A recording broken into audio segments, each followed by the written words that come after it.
I absolutely love that. It is brilliant. That is Stick in the Wheel live in session with Villain Song. If you want to Google it, it's VILLON. And as I say, we played it an awful lot in lockdown. So welcome to the programme, guys. All right. So, Nicola, would you like to introduce the band? Because it's slightly augmented tonight. Yeah, so it's Ian on the guitar, as usual. And Lloyd over the back. Hello. On the drums today. He's a mercenary drummer. Yeah, so Lloyd's been drafted in because of some... I mean, you know, it's great. He's a brilliant drummer, so it really seriously works. But you're kind of augmented because of a slight misfortune? Yeah, I'm afraid I broke my wrist quite badly. But mate. I'm all right. You're all right, aren't you? And you're here. But so tell us, and now you are just actually doing the vocals tonight, but what would you normally be playing?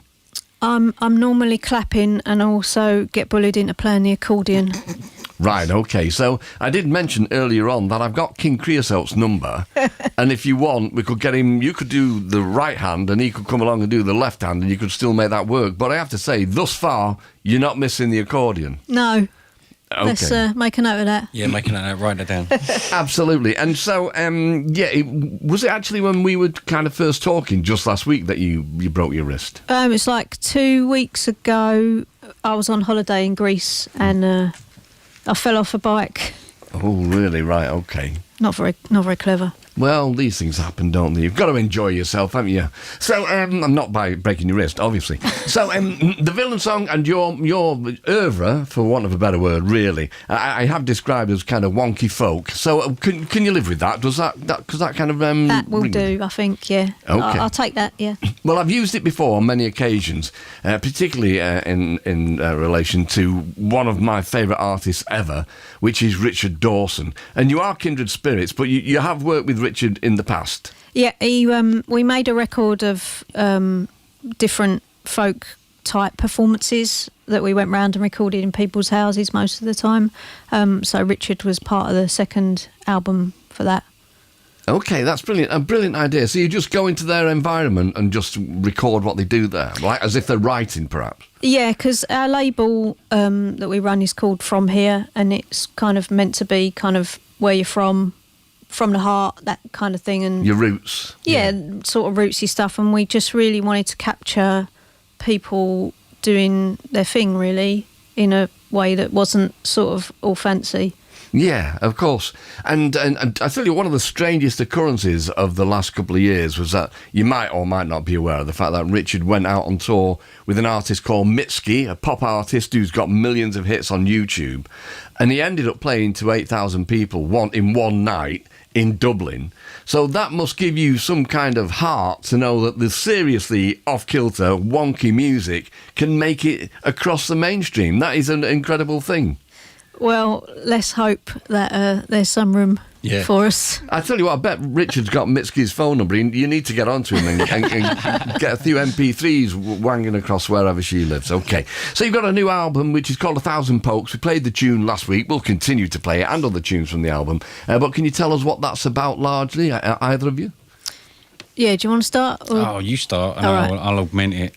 So 1,000 Pokes is a track on the record, and that basically is based on like sorry, it's really sort of nerdy, but 14th century story that was in a book that some nuns had in Greenwich, and the pokes are meant to be mistakes that scribes would make when they were copying out manuscripts.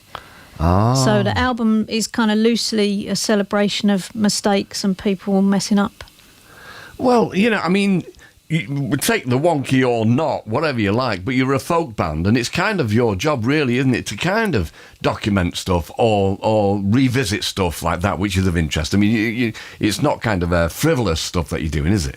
No, I mean, it's kind of pretty serious, to be honest, right? Yeah. Well, one of the things about you were saying about the story of 1,000 Pokes is actually they have a demon called, is it Titavilius? Yeah. The people will probably phone in and correct that. But so they were sort of like, the mistakes demon that would like listen out for, you know, if you were talking during a church or something like that, and you know, he would sort of collect all these mistakes and then read them back to you at the end of your life or something like that. So we kind of thought it's a little bit like being on the internet where people write stuff and then it's still there. Everyone can see it. Do you sort of know what I mean? Yeah, of There's that course. sort of Well, thing I going on. mean, we do radio programs, and if you make a mistake on here, then I tell you what, it's online for a month. Right, yeah. And I dropped a right stinker with a really, really great band not so long ago, and it was there for a month, and that's a very long month, and so I know exactly what you mean. Everything's there just to be scrutinised and pilloried, isn't it? And that's my job to be scrutinised and pilloried. That's fair enough. Okay then, and so you performed with the Pogues recently? Oh yeah. Yeah, we did. We were part of the Red Roses for Me 40th anniversary concert that was at Hackney Empire. Right. Turns out that Spider Stacey lives 10 minutes from our studio, and he'd been listening to our stuff over lockdown. Wow. And When we got that email, we weren't sure if it was real or not. We were like, "Hang on, this is not the one." And then they were like, "No, we really like you. That's cool. Like, we want you to do it." And we're like, "All right." Yeah, it was kind of surprising, right? Because we weren't sure if it was real or not at first. There's a great story, yeah, where Roy Wood was in the 70s in California. Yeah. And the phone went, and it was Brian Wilson. And he didn't believe him, you know. And if Brian Wilson saying, "Is that Roy Wood?" Going, "Yeah." Going, "Would you like to come and play some drums on my tunes?" "Who are you?" "I'm Brian Wilson." Bring, bring. "Hello? Is that you again, Roy?" "Yeah." "Who's that?" "It's Brian Wilson." You know. So you're not the first to go through that scenario, but but great. And so is it? I mean, I might have let something slip last week, but you did tell me, and never tell a stupid DJ anything at all. Is there anything else lined up in that? Yeah, apparently it's happening in Dublin. Great, okay. And when is that? That is in December. I think it's the 17th. Right, okay. Yeah. I have got some dates here for you, actually. Is it right?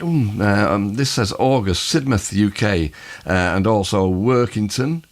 We've got Chester, Nottingham, Manchester, York, London, Aldershot, Ramsgate, Bristol, Oxford, Darlington, Birmingham, Liverpool, Cumbria, Lewis, and also Hailing Island. So no wonder you couldn't remember them all, because they're all the places that you've been. There's a lot of them. I will keep these dates and we'll go through them properly and give out all of the actual proper dates themselves at a future date. Yeah, nice. What are the next two tunes that you're going to do for Sticking the Wheel? Well, the first one's called Back of the Hatch, and the second one is called 1,000 Pokes, which is a track we were talking about and that you played earlier in the week. Last week. Last week? Yeah, brilliant. Okay, Sticking the Wheel, thank you.